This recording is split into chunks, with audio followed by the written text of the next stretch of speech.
Hello दोस्तों, आप सभी का स्वागत है स्टूडेंट क्लासेस में। आज हम आपके लिए एक बेहतर तरीका, एक बेहतर टॉपिक लेकर आए और ख़ासकर आपको बता दें कक्षा 9 और 10 वालों के लिए, कक्षा 9 और 10 वालों के लिए हम लेकर आए हैं कि अफर्मेटिव सेंटेंसेस से निगेटिव सेंटेंसेस बनाना, अर्थात अफर्मेटिव सेंटेंस से निगेटिव सेंटेंस कैसे बनाया जाता है। हालांकि आप जानते हैं, फिर भी कुछ ऐसी बातें हैं जो कि आपको पूर्णतः पता नहीं है। तो चलिए आइए देखते हैं एग्जाम्पल के माध्यम से इसके तरीके को, इसके रूल्स को समझने का प्रयास करते हैं। तो हेडिंग आप कर सकते हैं अफर्मेटिव सेंटेंसेस से निगेटिव सेंटेंसेस बनाना। तो हम अफर्मेटिव सेंटेंस से निगेटिव सेंटेंस बनाएंगे। आपको बता दें, यदि एग्जाम्पल के माध्यम से समझते हैं, यदि किसी भी वाक्य में लिंकिंग वर्ब हो, मतलब मुख्य क्रिया ना हो, लिंकिंग वर्ब हो, क्या हो, लिंकिंग वर्ब हो। जैसे दिया है कि सी इज आ ब्यूटीफुल,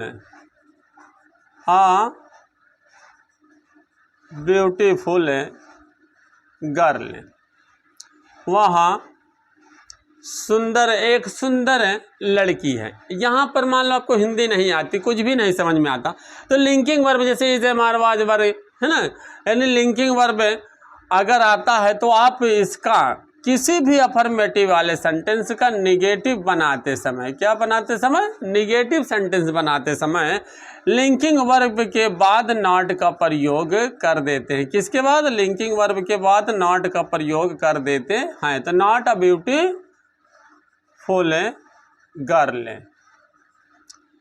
यानी कोई भी वाक्य होगा अगर उसमें लिंकिंग वर्ब होगा तो लिंकिंग वर्ब के बाद हम नॉट का प्रयोग कर देते हैं। दूसरी बात है, यदि मान लीजिए किसी वाक्य में लिंकिंग वर्ब ना हो, हेल्पिंग वर्ब, यानी वही लिंकिंग वर्ब क्या बन जाती, जिसको हम लिंकिंग वर्ब के नाम से जानते हैं, वही हेल्पिंग वर्ब बन गई। कब, जब मुख्य क्रिया होगी तब। सीधी सी बात है। चलो देखते हैं कि यदि किसी वाक्य में हेल्पिंग वर्ब और मुख्य क्रिया दोनों हो तब उसका निगेटिव कैसे बनाते हैं। जैसे मान लीजिए अगर दिया हो he is reading a book, वह किताब पढ़ रहा है। अगर हमें निगेटिव सेंटेंस इसका बनाना हो तो हम किस तरीके से बनाएंगे।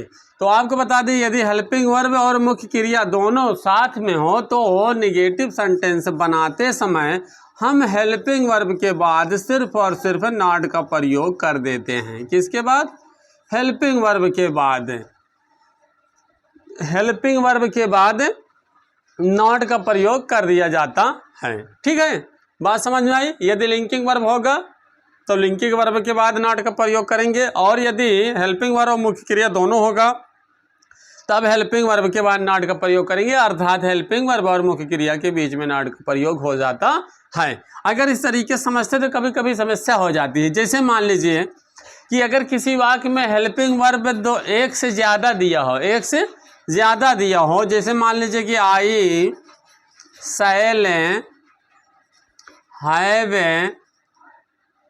आई शैल हैव कंप्लीटेड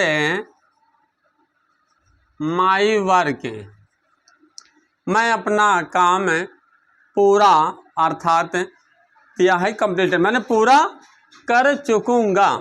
हिंदी नहीं आती भी है तब भी आप इतना समझिए कि यहाँ पर आप देख पा रहे हैं कि हेल्पिंग वर्ब एक से ज़्यादा है, 2 या 2 से अधिक है। अपने तरीके से भी समझ सकते हैं कि हेल्पिंग वर्ब 2 या 2 से अधिक होगी, तब आपको यहाँ पर पूरे हेल्पिंग वर्ब के बाद नॉट नहीं लगाना है, बल्कि 2 या 2 से अधिक अगर हेल्पिंग वर्ब होते हैं तो हेल्पिंग वर्ब के शब्द 2 या 2 से अधिक होते हैं तो सिर्फ और सिर्फ पहले वाले हेल्पिंग वर्ब, यानी पहले वाले वर्ड के बाद आपको क्या कर देना है, नॉट का प्रयोग कर देना है। बस, वो चाहे कोई भी हेल्पिंग वर्ब हो, ठीक है, वो चाहे कोई भी हेल्पिंग वर्ब हो, पहले वाले शब्द के बाद, यानी कौन से शब्द की बात, 2 या 2 से अधिक हेल्पिंग वर्ब होगी तो हेल्पिंग वर्ब वाले शब्द की बात हो रही है, तो पहले वाले शब्द के बाद नॉट का प्रयोग कर रहे थे। बाकी जो हेल्पिंग वर्ब के शब्द बचे होते हैं वो मुख्य क्रिया के साथ लिखे जाते हैं, वो मुख्य क्रिया के साथ लिखे जाते हैं, वो मुख्य क्रिया के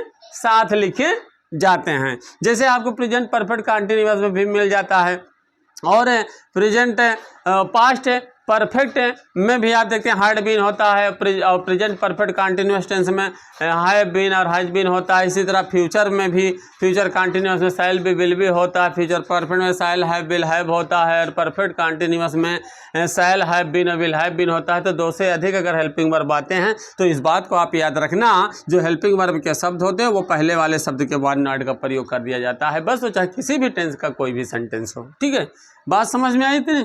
चलिए आगे कुछ देखते हैं एग्जाम्पल इसके। जैसे मान लीजिए अगर किसी भी वाक्य में हेल्पिंग वर्ब ना दिया, सिर्फ मुख्य क्रिया दिया हो, तो अब आप सोचिए कि सिर्फ और सिर्फ मुख्य क्रिया दिया हो तो किस तरीके से हम उसका निगेटिव बनाएंगे। जैसे दिया है मान लीजिए कि ही राइट्स अ लेटर, तो आपको बता दें मुख्य क्रिया सिर्फ और सिर्फ कहाँ मिलेगी आपको, प्रेजेंट इंडेफिनिट टेंस का अफर्मेटिव सेंटेंस में मिलता है जिसमें हेल्पिंग वर्ब नहीं दर्शाई जाती, जबकि हेल्पिंग वर्ब डू डज होती हैं। और पास्ट इंडेफिनिट टेंस के अफर्मेटिव वाले वाक्य में वर्ब का सेकेंड फॉर्म होता है, वर्ब यहाँ पे हो वहाँ पे हेल्पिंग वर्ब नहीं दर्शाई जाती, जबकि हेल्पिंग वर्ब डिड होता है। तो आपको बता दें अगर मान लीजिए कभी ऐसे हो तो ये मत सोचना कि यहाँ पे हेल्पिंग वर्ब के बाद नॉट लगाने की बात हो रही थी, यहाँ पे इसके बाद लगा दें, तो यही सबसे बड़ी गलती कर बैठते हैं और उसी में क्या हो जाता है, वाक्य गलत हो जाता है। तो आप दो बातें याद रखेंगे, प्रेजेंट इंडेफिनिट टेंस और पास्ट इंडेफिनिट टेंस का जो अफर्मेटिव सेंटेंस होता है उस अफर्मेटिव सेंटेंस में हेल्पिंग वर्ब नहीं दी हुई होती है। अगर आपने टेंस बेहतर पढ़ा है तो आपको समस्या निगेटिव सेंटेंस बनाते समय नहीं होगी, और अगर आपने नहीं पढ़ा है तो हमने टेंस भी पढ़ा रखा है। आप सर्च करिएगा, चाहे प्रेजेंट सर्च करें, चाहे पास्ट सर्च करें, चाहे फ्यूचर सर्च करेंगे, जो भी सर्च करोगे वो वीडियो आपके सामने आएगी, आप देखेंगे हमारे चैनल में वो पूरा टेंस डिटेल्स में पढ़ाया गया। ठीक है, आप वहाँ से भी पढ़ सकते हैं। चलिए तो यहाँ पर दिया है question he writes a letter, तो इसमें देखिए हेल्पिंग वर्ब नहीं है ना तो लिंकिंग वर्ब, ओनली क्या है, मुख्य क्रिया है बस। तो आपको वर्ब से देखते यानी वर्ब को समझते हुए यहाँ पे देखना है कि यह किस टेंस का सेंटेंस है। हम देख पा रहे हैं कि प्रेजेंट इंडेफिनिट टेंस का वाक्य, तो प्रेजेंट इंडेफिनिट टेंस में हेल्पिंग वर्ब क्या होती है, क्योंकि नॉट का प्रयोग किसके बाद होगा, हेल्पिंग वर्ब। जैसे यहाँ पे आप देख पा रहे हैं हेल्पिंग वर्ब के बाद नॉट का प्रयोग हुआ, तो हेल्पिंग वर्ब के बाद ही नॉट का प्रयोग होता है, लेकिन यहाँ पे हेल्पिंग वर्ब दिया नहीं है। तो इसलिए इस बात को याद रखना है, सबसे पहले इसकी हेल्पिंग वर्ब के बारे में जानकारी लीजिए। इसकी हेल्पिंग वर्ब क्या है, डू या डज होती है, मतलब प्रेजेंट इंडेफिनिट टेंस की हेल्पिंग वर्ब डू या डज होती है। तो सब्जेक्ट के अकॉर्डिंग आपने जैसा देखा होगा, पढ़ा होगा कि ही से इट नेम या एक वचन सब्जेक्ट के साथ है, डज का प्रयोग होता है, आयु विदे या बहुवचन सब्जेक्ट के साथ है, डू का प्रयोग होता है। इसलिए इसकी हेल्पिंग वर्ब डज हो जाएगी और इस हेल्पिंग वर्ब के बाद ही हमें नॉट का प्रयोग करना होता है। लेकिन याद रहे यहाँ पर यस और यस वर्ब के फर्स्ट फॉर्म में होगा अगर, तो यहाँ डज लग जाने से इसके यस और यस जो भी होते हैं वो क्या हो जाते हैं, हट जाते हैं, अर्थात वर्ब का फर्स्ट फॉर्म हो जाता है। तो बन गया he does not write a letter. तो इस तरीके से अगर आपने टेंस पढ़ा है तो आपको समस्या नहीं होनी चाहिए। ठीक है, आपको समस्या नहीं होनी चाहिए।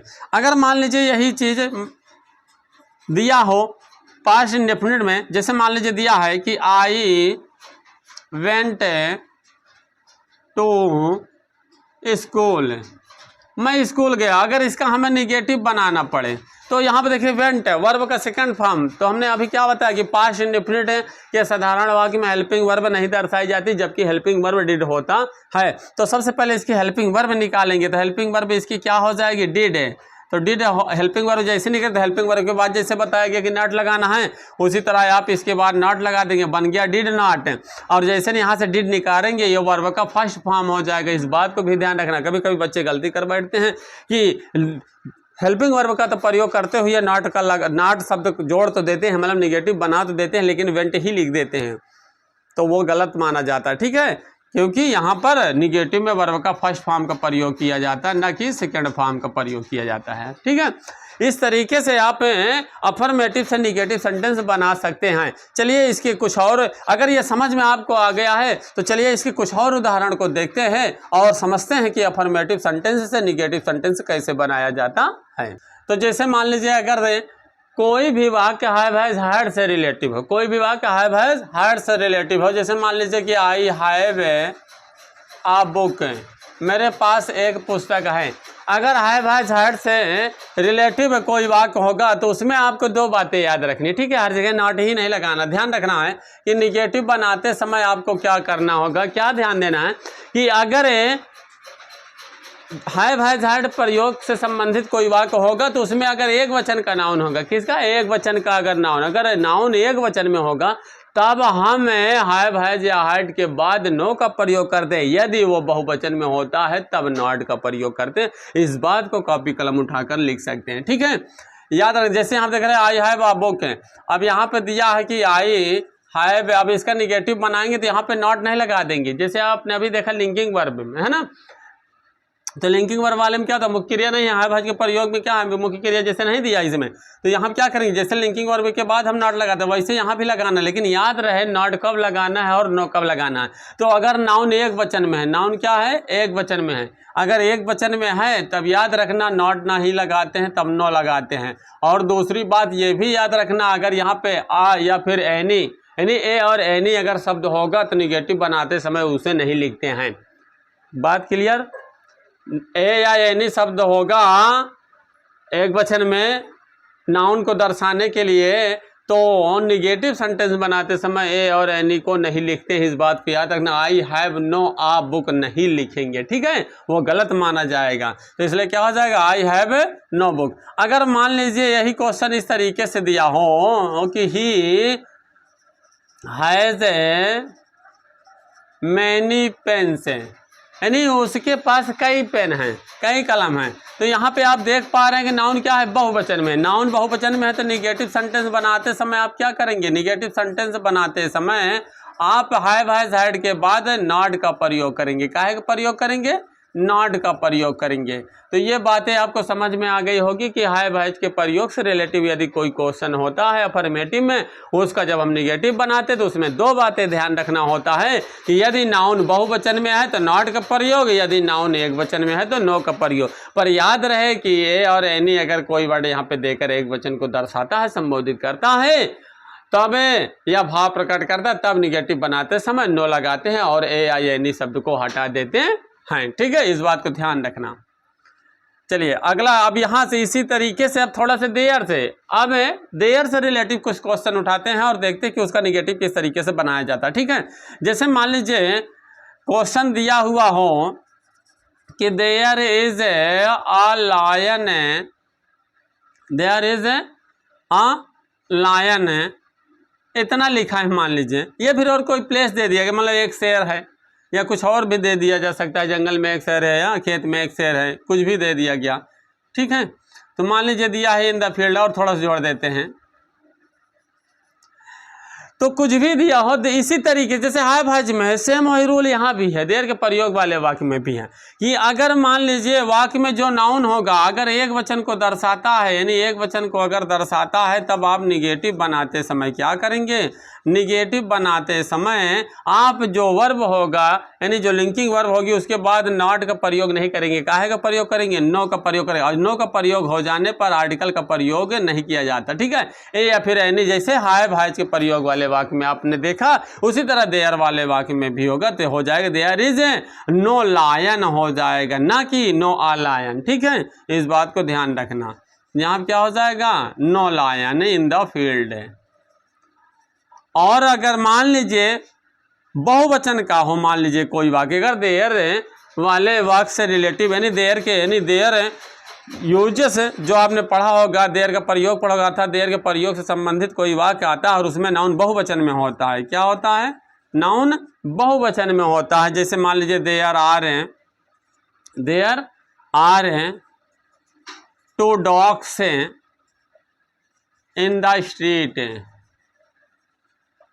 यानी गली में दो कुत्ते हैं। अब यहाँ पर अगर इसका निगेटिव बनाने के लिए कह दिया जाए तो कैसे बनाएंगे, तो आपको हमने अभी क्या बताया कि यदि नाउन बहुवचन का होगा, सेम जैसे हैव हैज के प्रयोग वाला वाक्य, वैसे देयर के प्रयोग वाले वाक्य में भी आपको सेम वही रूल है कि एक वचन का नाउन होगा तो नो, और बहुवचन का नाउन होगा तो आप लिंकिंग वर्ब के बाद नॉट का प्रयोग करेंगे। काहे का प्रयोग करेंगे, नॉट का प्रयोग करेंगे। अब बहुवचन के लिए 1 2 3 4 5 मैनी या कुछ भी दर्शाया जा सकता है, ठीक है। तो क्या हो जाएगा, डॉग्स इन स्ट्रीट। तो इस तरीके से आपने ये सीखा कि हर जगह नॉट ही नहीं लगाया जाता, ठीक है। तो हमने आपको बताया कि नो का प्रयोग कब करना है। ऐसे यूजेस के वाक्यों में अगर एक वचन नाउन होगा तो नो लगाना, बहुवचन होगा तो नॉट। जैसे यहाँ पर आपने देखा कि एक वचन है तो नो और बहुवचन है तो नॉट का प्रयोग किया गया है। इस बात को ध्यान रखना, ठीक है। चलिए आइए तो इसका है कुछ और उदाहरण देखते हैं और समझते हैं कि अफर्मेटिव से निगेटिव सेंटेंस कैसे बनाया जाता है। जैसे मान लीजिए कोई वाक्य इंपरेटिव सेंटेंस का, कोई वाक्य इंपरेटिव सेंटेंस का हो। जैसे मान लीजिए कोई भी वाक्य हो इंपरेटिव सेंटेंस का, जैसे क्वेश्चन दिया है कि bring me a glass of water, यानी मुझे एक गिलास पानी लाओ। जैसे मान लीजिए इंपरेटिव में दिया है, ठीक है। तो इंपरेटिव में दिया, अगर इसका हमें निगेटिव बनाना पड़े तो सबसे साधारण और सरल तरीका है इंपरेटिव सेंटेंस का, वो चाहे रिक्वेस्ट का भाव हो, चाहे ऑर्डर का भाव हो, चाहे वो एडवाइस का भाव हो, ठीक है। यानी कहने का मतलब निवेदन का भाव हो, चाहे आदेश का भाव हो, और चाहे सलाह या परामर्श का भाव हो, सभी में सिर्फ एक ही तरीका है कि वाक्य के शुरुआत में डू नॉट अर्थात डोंट का प्रयोग करते हुए निगेटिव सेंटेंस बना दिया जाता है। तो यहाँ पर आप क्या कर सकते हैं, डू नॉट ब्रिंग, क्या करेंगे, इंपरेटिव सेंटेंस का वाक्य। और इंपरेटिव सेंटेंस का जो वाक्य होता है उसकी स्टार्टिंग कैसे होती है, वर्ब के फर्स्ट फॉर्म से। कैसे होती है, वर्ब के फर्स्ट फॉर्म से, वर्ब के फर्स्ट फॉर्म से, ठीक है। तो यहाँ पर कुछ नहीं करना, सीधा सीधा शुरू में डू नॉट, क्योंकि इसका सब्जेक्ट जो यू होता है, यू, वो हाइड रहता है, ठीक है। तो यहाँ पे कुछ नहीं करना, सीधा शुरू में डू नॉट लगा देना। तो क्या हो गया, do not bring me a glass of water. या फिर आप इसको इस तरह भी लिख सकते हो, डू नॉट ना लिखकर यहाँ पे डोंट भी लिख सकते हो, ठीक है। डू नॉट की जगह पे आप डोंट भी लिख सकते हो, कोई समस्या, चलिए कोई समस्या तो नहीं। तो इस तरीके से आप कर सकते हैं। कोई भी इंपरेटिव सेंटेंस का वाक्य होगा तो वहाँ पर आपको निगेटिव सेंटेंस बनाते समय डू नॉट अर्थात डोंट का प्रयोग करते हुए वाक्य को हूबहू उसी तरीके से उतार देते। सबसे सिंपल तरीका है, इसमें कोई समस्या नहीं होनी चाहिए, ठीक है। आइए और समझते हैं, इंपरेटिव सेंटेंस में ही अगर लेट का प्रयोग हो जाए तब उसका निगेटिव कैसे बनाएंगे। मान लीजिए अगर लेट के प्रयोग से दे कोई वाक्य, तब कैसे उसका निगेटिव बनाएंगे, तो आपको बता दें। जैसे क्वेश्चन में दिया है कि लेट हिम गो आउट, यानी उसे बाहर जाने दो। जैसे होता है लेट के प्रयोग में दो या दीजिए होता है, मुझे पढ़ने दो, मुझे लिखने दो, है ना। तो इस तरीके से तो कभी लेट के प्रयोग से अगर वाक्य आ जाए, यानी लेट के प्रयोग से कोई भी वाक्य रिलेटिव होगा, उसका निगेटिव वाक्य आपको अगर बनाना पड़े तो आप कैसे बनाएंगे। तो सिंपल सा तरीका है इसका। स्ट्रक्चर क्या होता है, जैसे लेट है, ऑब्जेक्ट है, तो जो ऑब्जेक्टिव केस में वो सब्जेक्ट ही होता है वाक्य, नहीं उसे जाने तो जा वो रहा है ना, लेकिन किसी की वजह से, है ना। तो यहाँ पे ध्यान देना, तो यहाँ पे कुछ करना नहीं है, आपको सिर्फ एक बात याद रखना है कि लेट के बाद आने वाला जो ऑब्जेक्टिव केस होगा, अर्थात लेट के बाद आने वाला जो आप देख रहे हैं नाउन या प्रोनाउन होगा, ठीक है। यहाँ पे नाम भी तो हो सकता है किसी का कि राम को बाहर जाने दीजिए, समझ रहे हो ना। यानी कोई भी यहाँ पे प्रोनाउन हो या फिर नाउन होगा तो उसके बाद हम क्या कर देंगे, नॉट का प्रयोग कर देते हैं। बस एकदम सिंपल तरीका, कुछ करना नहीं। तो इस बात को याद रखना कि लेट के बाद आपको नहीं लगाना है नॉट, यानी लेट के बाद आने वाला कोई भी नाउन या प्रोनाउन, ठीक है, यानी कोई भी ऑब्जेक्ट यहाँ पे दिया होगा, ठीक है, लेट का, जबकि इसके अकॉर्डिंग ये सब्जेक्ट ही है जब ऑब्जेक्टिव केस में होता है बस। तो आप ये सब चीज़ें ना समझते हो, सीधा ये समझिएगा कि यहाँ पे कोई भी नाउन या प्रोनाउन होगा तो लेट के बाद आने वाले नाउन या प्रोनाउन के बाद नॉट का प्रयोग कर दिया जाता है, बस, ठीक है। इस तरीके से आज हमने अफर्मेटिव सेंटेंसेस से निगेटिव सेंटेंसेस बनाना सीखा। तो आप वीडियो पर अंत तक बने रहे, इसके लिए आप सभी को बहुत बहुत धन्यवाद हैं। और यदि आपको हमारा पढ़ाने का तरीका, हमारा वीडियो पसंद आया हो तो वीडियो को लाइक और सब्सक्राइब करना मत भूलना। धन्यवाद।